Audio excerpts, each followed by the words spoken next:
Okay, so students, today's our topic is colorimetry.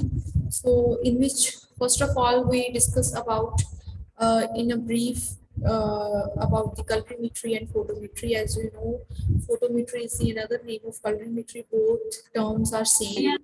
So, first one is photometry means the measurement of light. So we can say that we measure light in photometry or colorimetry, or the main function of colorimetry or photometry is the measurement of light. Second is it is the most common analytical technique that is used in biochemical estimation in clinical laboratories. So we use colorimeters or photometers in clinical laboratories to test the analytical techniques that are used in biochemical estimations. It also involves the quantitative estimation of color. So the second main function of colorimeter and photometer is it is used to estimate the quantitative nature of color. If a substance can be converted to a soluble colored material, its concentration may be determined by the amount of color present in the solution.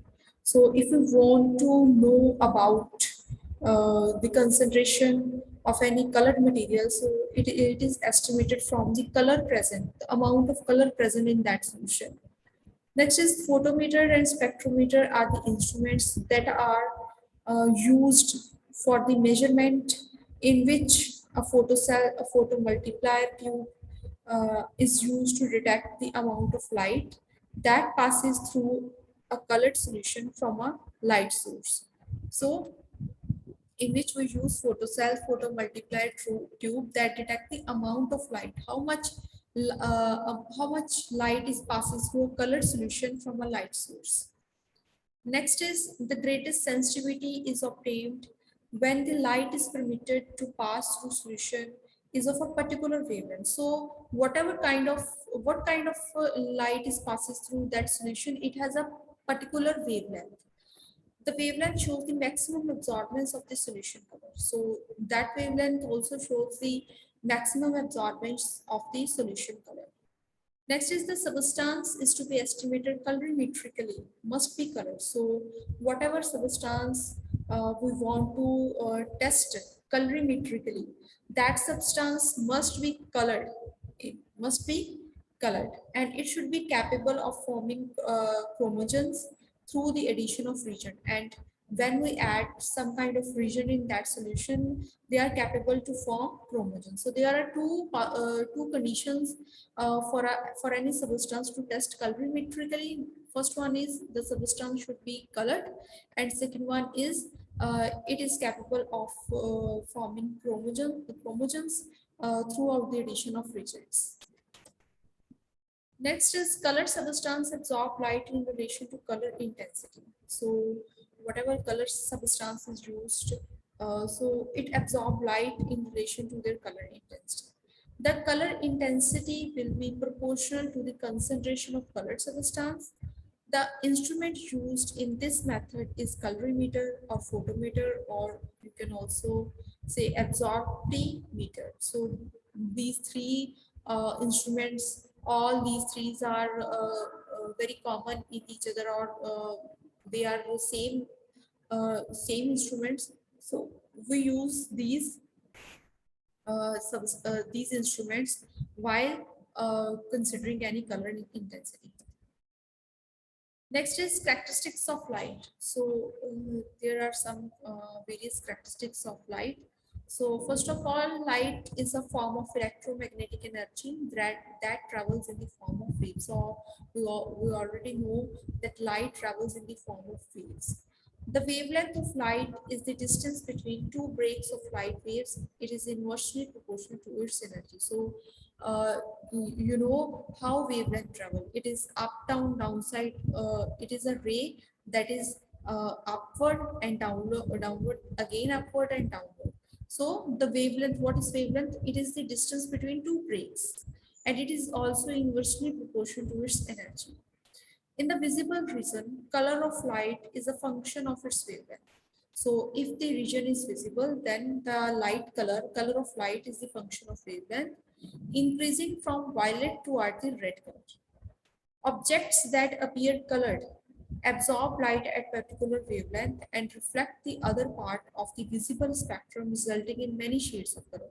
So when any kind of light is passes through any filter or colorimeter, then it absorb a certain absorb a light at a particular wavelength and also reflect back that light into different colors. So you can say that after reflecting, the color of light may be changed. So this is visible spectrum. So in which color of absorbent light are available. So according to them, they have different approximately wavelength, or you can say that value of approximately wavelength. And after passes through a visible spectrum, the color of the absorbed light is also changed. So you can say that the color of refracted light is changed. So first of all, when the violet light is absorbed light. Okay. So when the violet light is absorbed at 400 to 435 nanometer approximately wavelength, when it reflected back, its color is changing into green yellow color. Accordingly, uh, different lights, for example, blue light, it is absorbed at the wavelength of 435 to 500 nanometer, and when it reflects back, its light color is yellow. Same as in the case of yellow green absorbed light, uh, it reflected back and shows the color, show the red color, and same yellow when the yellow light is absorbed at the wavelength of 570 to 600 nanometer, then it reflects back, then the reflected light is blue in color, same as orange and red color. So this is different kinds of absorbed lights, and when these light absorb at different wavelength, then when they reflect back, their light color is also changed. So this is visible spectrum. For example, as a substance, any kind of substance that absorb violet light at 400 nanometer, and when it reflects to uh, other lights, it appears yellow green in color. So to measure the concentration of blue solution, light, so when we want to measure the concentration of blue solution, first of all, light is passed through it at about 590 nanometer.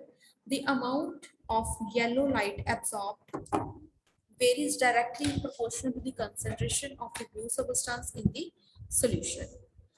So the amount of light absorbed or transmitted by a color solution is in the accordance with two laws. So there are two laws, or you can say that two principles on which when we discuss about the principle of colorimeter, so you can say that it lies on two laws. First is Beerus Law, second is Lambert's Law. First one is Beer's law. So what is Beer's law? When the light of an appropriate wavelength strikes a cuvette that contains colored sample. Cuvette is some kind of a tube or a sphere cylinder or a tube that contains colored sample, colored liquid sample. So when an appropriate wavelength of light strikes a cuvette that contains colored sample, some of the light is absorbed and rest is transmitted through a sample to a detector. So uh, when we uh, when we fall down any uh, particular wavelength light on a cuvette that contain color solution, so some of the out of the total light, some of light is absorbed by that solution, and the rest of light is reflected back, or you can say that transmitted through the sample to the detector. So the percentage of transmittancy, so how much light is transmit, is represented is represents the proportion of light reaches the detector. So its formula is percentage transmittancy is equal to IT divided by I0 into 100%. So whereas I0 is the intensity of light striking the sample, that means the total amount of light striking the sample, and IT is the intensity of transmitted light. So the amount of light is transmitted is denoted as IT. So this is Beerus Law. And next is, what are the requirements of Beer's and Lambert's law to hold true? So first of all, the solution requirement. So what kind of solution is required for the requirement for Beer's and Lambert's law to hold true? First is, the solution must be same out through the test time. So that liquid colored solution that we used in colorimeter, it should be same throughout the test time, and the molecules of which it is composed must not associate or disassociate at the time of absorbance is being measured. Second is, the molecule of that solution must not be associate or disassociate at the time of absorbance. Second is instrument requirement. The instrument used in colorimetric test must be show satisfactory accuracy, sensitivity, reproducibility at the different wavelengths. So in colorimeter, we have to use different stages of wavelength. So at different stages of wavelength, the colorimeter or any, that instrument should be satisfactory, accurate. It should provide accurate readings. It should be sensible. It should be reproducible.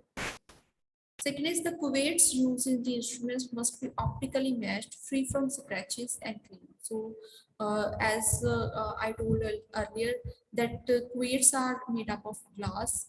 It should be in the form of any kind of tube, or it should be forming the any kind of cylinder. It should be optically matched, or it is free from any type of scratches. Second is Lambert's law. So the amount of light transmitted decreases exponentially with increase in path length, that is diameter of a cuvette, or thickness of colored solution through which the light passes. So if the diameter of cuvette is increases, okay, or if the thickness of colored solution is increases through which the light passes, that then the light transmitted increases. So you can say that the light amount of light transmitted is directly proportional to the length of path length of cuvette or thickness of colored solution. So if the is indirectly proportional. So if the diameter of cuvette or the thickness of colored solution increases, the amount of transmitted light decreases. ठीक है. So जितना ज्यादा diameter होगा, जितनी ज्यादा thickness होगी colour solution की, उतनी कम लाइट ट्रांसमिट होगी. ठीक है. जितनी डायमीटर कम होगा और उसकी थिकनेस कम होगी, उतना ट्रांसमिटेड लाइट की जो अमाउंट है वो ज्यादा होगी. That means they are indirectly proportional to each other. For example, the amount of light absorbed by colored solution depends upon path length of cuvette or thickness or departure of light colored solution. So combined, when we see the combination of Beer's and Lambert's law, so then it is expressed as the amount of light transmitted through a colored solution and decrease exponentially with increase in the concentration of colored solution and increase in concentration of colored solution and increase in the path length of cuvette or thickness of the colored solution. So this is the parts of colorimeter. So here you can see the different part of colorimeter. First one is light source, from where light is produced. When the light is passes from comes from a light source, then that light is polochromatic light. That means they have a number of wavelength, optical wavelength. So when that polychromatic light is passes through lens, and after it is passes through filter, it is converted into monochromatic light. Okay. When the monochromatic light is passes through cuvette, and when it strikes on the cuvette, some of the light is absorbed and rest of light is transmitted. Then that rest of light that is transmitted, then that transmitted light is falls on photocell, and after that it is falls on output or any kind of instrument that produced reading in the form of numbers. So the parts of colorimeter, first one is slit. So you can see here, see that after light source there is a slit. So it is an adjustable device which allows only a beam of light to pass through. It prevents unwanted or stray light. So the main function of slit is uh, uh, to prevent the passage of unwanted and stray light. After that, there is a condensing lens. So what is the function of condensing lens? It passes light after passing through slit, falls on condenser lens, which gives a parallel beam of light. So when a polychromatic light is falls on lens, after passing through lens, it provide a parallel beam of light. After that, after lenses, the light falls on filter. All the filters made up of colored glasses. Filters are used for selecting light of narrow wavelength. So filters only allow light that have very narrow wavelength. Filter will absorb light of unwanted wavelength and allow only monochromatic light to pass through.